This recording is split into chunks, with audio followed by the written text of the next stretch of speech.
bisa bertemu dengan Pak Jokowi itu? Ini dulu yang disebut oleh Clifford Geertz sebagai theater state, gitu. Negara teater. Jadi seolah-olah yang ditampilkan itu yang bermutu. Padahal di belakang itu selalu ada cerita panjang, skenario.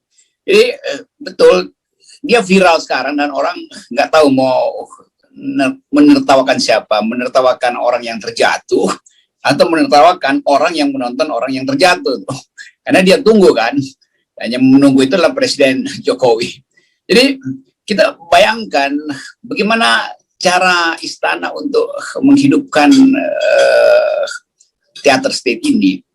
Dibungkus dengan segala macam kamera, diuji dulu di istana, bocor juga. Jadi sebetulnya ini skenario-skenario yang berkali-kali kita udah duga itu pasti pencitraan nggak pernah berhenti. Dan kelihatannya Presiden Jokowi udah ketagihan pencitraan tuh. Karena itu bisa dimengerti kalangan istana juga membaca gerak tubuh Presiden Jokowi yang ingin agar supaya dia hadir terus sebagai dalam bentuk pemberitaan. Jadi ketagihan skenario, ini rejim yang ketagihan skenario. Tapi skenario bocor melulu tuh. Artinya ada pembocor skenario juga di sana yang merasa, saya menduga kalau saya bikin analisis, ini yang ditugasin bikin skenario udah bosen sebetulnya nih. Ganti-ganti skenario lama-lama dia bocorin juga tuh. Jadi itu soalnya. Ya.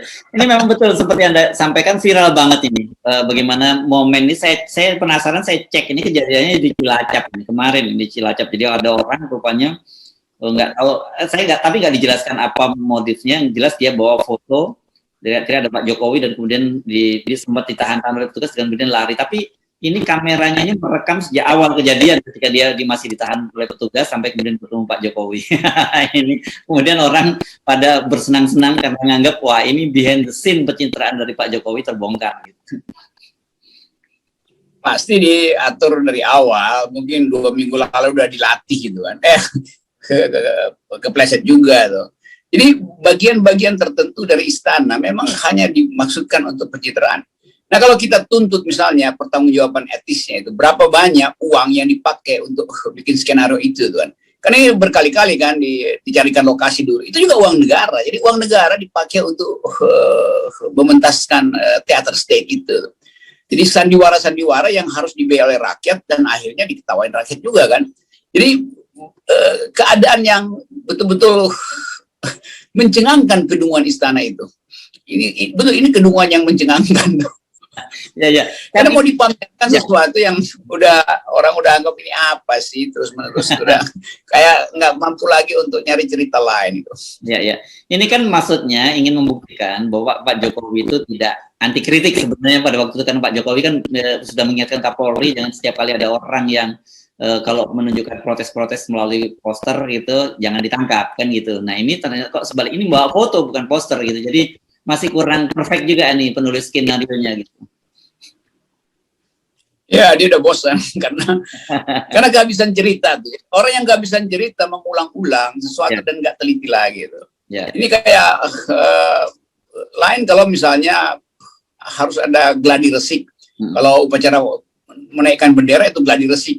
Dan justru gladi resiknya juga direkam secara khusus supaya orang tahu ini gladi resik. Ini gladi resik yang bocor dan berubah jadi humor.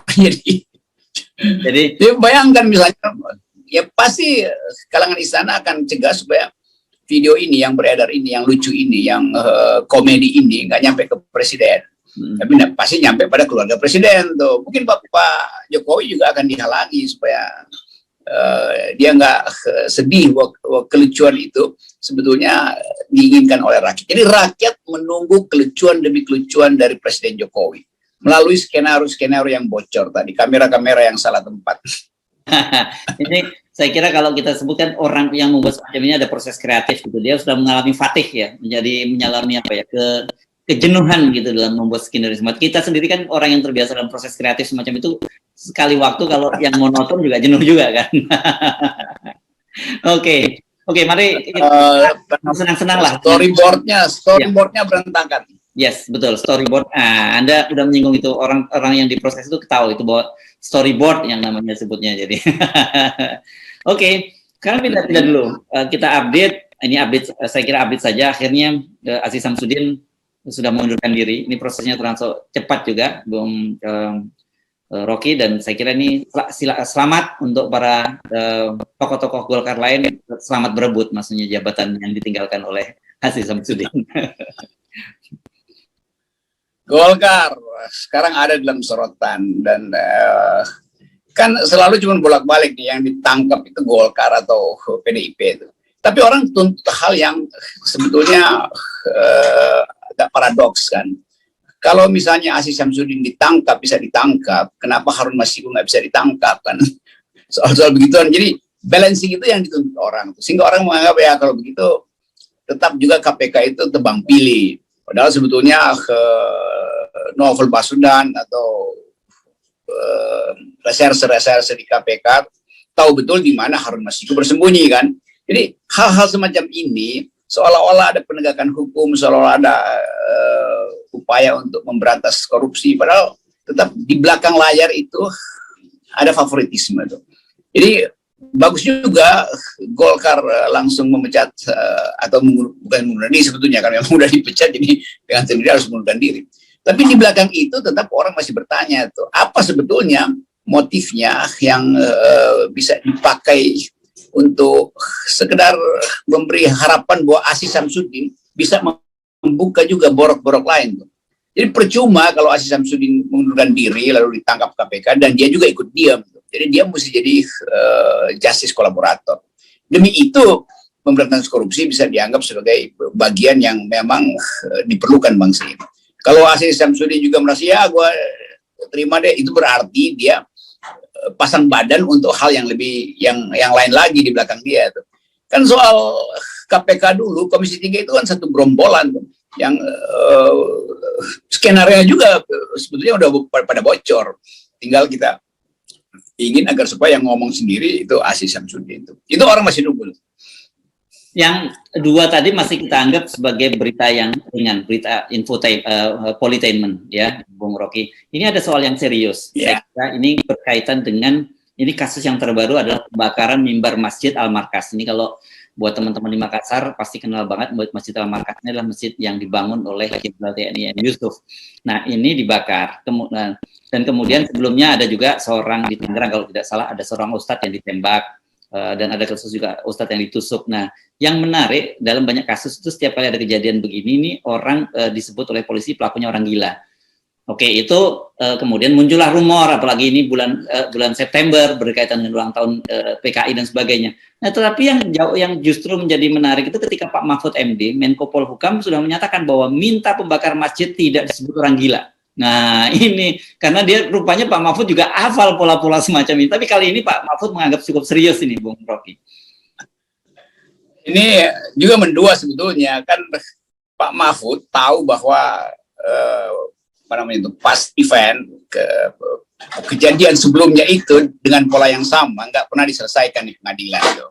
Nah sekarang dia bereaksi, maka dia kejebak dua kali. Dia seharusnya bilang bongkar dulu yang lalu, baru orang percaya bahwa yang sekarang juga satu pola dengan yang lalu tuh, atau upaya untuk tidak mengorang gilakan yang sekarang. Jadi kalau Mahfud MD nggak mau bongkar yang lalu ya percuma juga, karena orang anggap bahwa loh, kalau begitu dari awal Anda tahu dong, kenapa baru sekarang Anda pastikan supaya jangan disebut orang gila, kan begitu logikanya kan. Saya mau uji aja tuh pikiran Pak Mahfud. Yang kedua, dia justru bikin problem di dalam pengadilan. Karena dia udah kasih sinyal duluan supaya jangan disebut orang gila. Bagaimana kalau betul-betul dia orang gila tuh? Nanti hakimnya bingung lagi. Kan kita juga mesti kasih benefit of the doubt pada problem semacam ini. Jadi itu terjadi semua karena kegalauan Mahfud MD sendiri. Karena dari awal dia tidak konsisten, begitu dia konsisten justru dia bikin blunder lagi tuh kan. Kan dia pejabat negara yang nggak boleh intervensi pengadilan tuh. Dia nggak boleh bilang apapun. Seharusnya itu yang dia lakukan. Yang boleh bilang itu adalah publik, karena publik selalu merasa setiap kali ada pemuka agama dianiaya, maka oleh cepat-cepat polisi menyebut itu orang gila sehingga nggak diproses. Ini yang mestinya dipersoalkan oleh Mahfud, bukan yang kasus sekarang. Jadi begitu kira-kira. Nah memang selalu ada semacam suasana intelijen itu, suasana intelijen. karena selalu dihubungkan dengan menjelang 30 September, selalu ada peristiwa-peristiwa yang mengingatkan. Jadi kita masuk di dalam kasakusuk dan nggak ada keterangan resmi dari kekuasaan apa yang terjadi.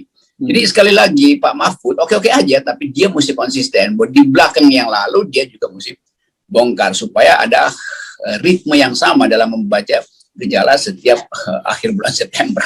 Iya, iya.